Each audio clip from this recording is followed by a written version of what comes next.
지금 미국 금융의 심장부에서는 우리가 상상하는 것보다 훨씬 거대한 변화가 그것도 아주 은밀하게 진행되고 있습니다. 단순히 암호화폐 가격이 오르고 내리는 차원의 문제가 아니라는 건데요. 전 리플 직원이었던 밥 웨이와 저명한 분석가들이 입을 모아 말하는 리플의 그랜드 플랜이 드디어 그 퍼즐 조각을 맞추기 시작했습니다. 여러분, 리플이 단순히 송금 회사라고만 생각하셨다면 오늘 내용을 정말 주의 깊게 들으셔야 합니다. 리플은 지금 단순한 결제 네트워크를 넘어 규제를 완벽하게 준수하는 글로벌 디지털 은행이자 유동성 허브로의 진화를 꿈꾸고 있습니다. 그 핵심에는 XRP 레저라는 강력한 엔진이 있고 여기에 RLUSD라는 스테이블 코인, 그리고 미국 현지 은행 라이선스라는 강력한 무기가 결합되는 방식인데요. 특히 허가형 탈중앙화 거래소, 즉 PEX라고 불리는 시스템이 도입되면서 그동안 암호화폐 시장을 멀리했던 거대 금융기관들이 XRPL 안으로 들어올 수 있는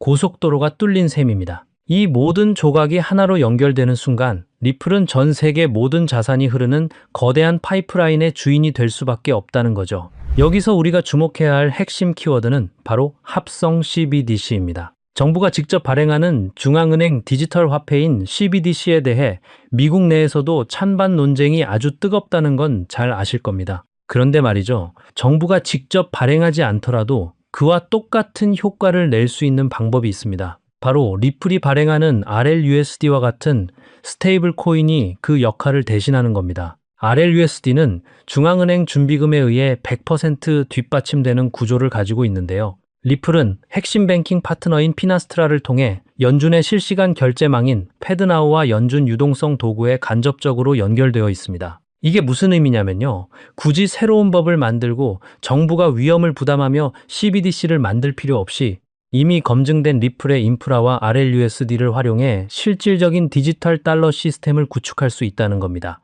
규제 당국 입장에서도 이미 규제권 안에 들어와 있는 리플의 시스템을 활용하는 것이 훨씬 효율적이고 안전하다는 판단을 내릴 가능성이 매우 높다는 거죠. 결국 RLUSD는 미국이 선택할 수 있는 가장 현실적이고 강력한 디지털 달러의 대안이 될 수밖에 없다는 건데요. 그동안 대형은행이나 펀드들이 왜 XRP 레저를 마음껏 쓰지 못했을까요? 기술이 부족해서가 아닙니다. 바로 규제와 프라이버시 때문이었는데요. 거대 금융기관들은 자금 세탁 방지나 본인 인증이 보장되지 않는 환경에서는 단 1달러도 움직일 수 없습니다. 리플의 최고 기술 책임자인 데이비드 슈워츠도 이 부분에 대해 오랫동안 고민해 왔다고 밝힌 바 있죠. 하지만 최근 통과된 허가형 DEX 수정안이 모든 판도를 바꿔놓았습니다. 이제 기관들은 규제를 완벽히 준수하면서도 XRPL 내의 탈중앙화 거래소를 이용할 수 있게 된 겁니다. 기존에는 자산을 교환하려면 비트스탬프 같은 외부 중앙화 거래소를 거쳐야 했고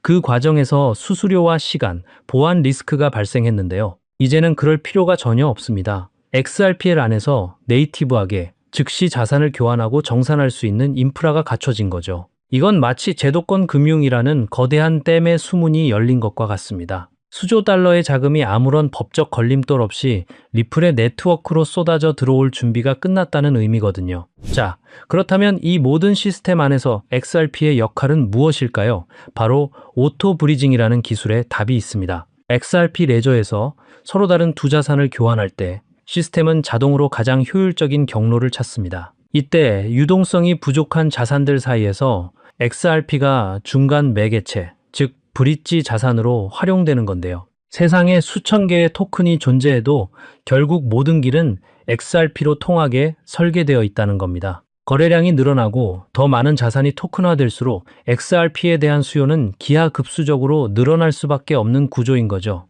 유동성이 유동성을 부른다는 말처럼 XRP를 통한 거래가 많아질수록 효율성은 더 높아지고 더 많은 기관이 XRP를 찾게 되는 선순환 구조가 만들어집니다. 여기에 리플이 보유한 에스크로 물량은 유동성이 부족한 지역에 보조금을 지원하는 방식으로 시장을 선점하는 전략적 무기로 활용될 예정입니다. 결국 XRP는 전 세계 모든 가치의 이동을 연결하는 디지털 금이자 글로벌 기축 통화의 역할을 수행하게 될 거라는 거죠. 여러분, 세계 최대 자산 운용사인 블랙록의 레리 핑크 회장이 했던 말을 기억하시나요? 그는 모든 주식과 채권은 결국 토큰화될 것이라고 단언했습니다. 이건 단순히 유행을 말하는 게 아니라 금융의 근본적인 패러다임이 바뀌고 있다는 선언인데요. 현재 전 세계 금융 자산의 규모는 무려 250조 달러에 달합니다. 이 어마어마한 자산들이 블록체인 위로 올라오는 다리의 혁명이 지금 막 시작되었습니다.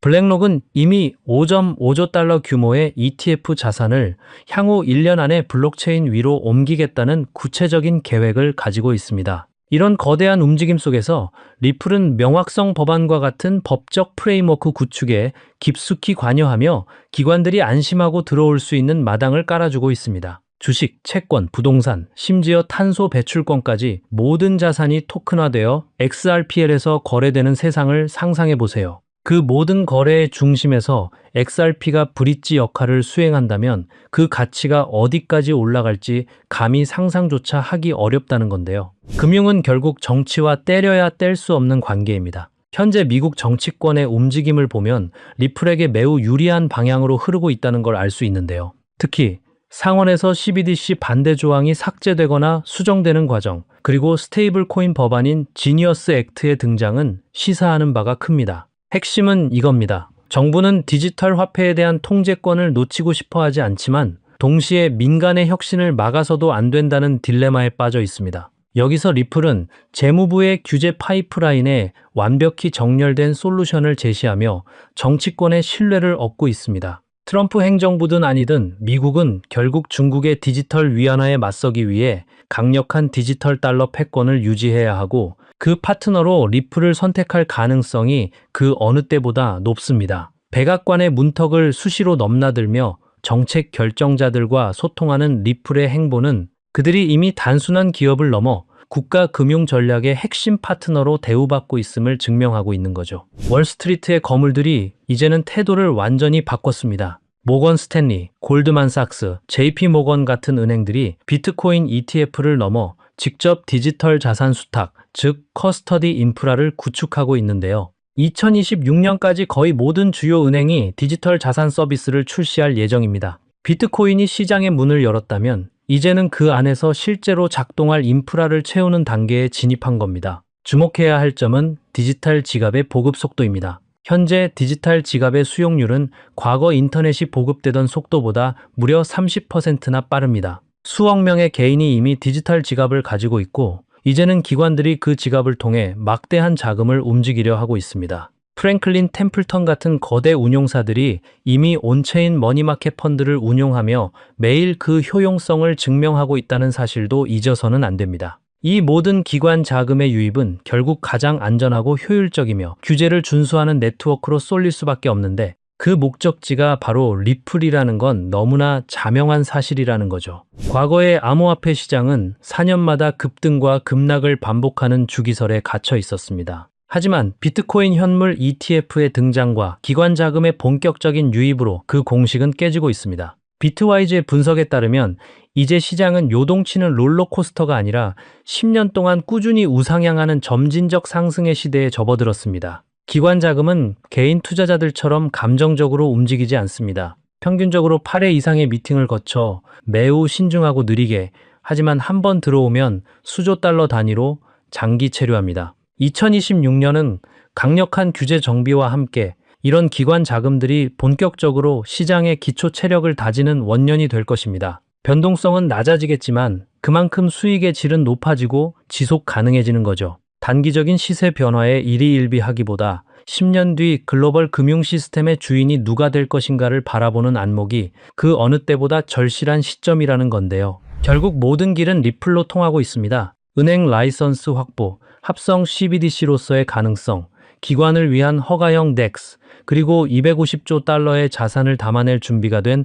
XRP 레저까지. 리플은 지난 10년 넘게 이 거대한 설계를 위해 단 한순간도 쉬지 않고 조각들을 맞춰왔습니다. 지금 우리가 보고 있는 건 단순한 프로젝트의 성공이 아니라 인류 금융 역사의 거대한 변곡점입니다. 누군가는 여전히 의심하고 비판할지 모릅니다. 하지만 월가의 거물들이 그리고 미국의 정책 결정자들이 왜 리플과 함께 방 안에 앉아 미래를 논의하고 있는지 생각해 보십시오. 기회는 모두에게 열려 있지만 그 가치를 알아보는 것은 오직 준비된 자들의 몫입니다.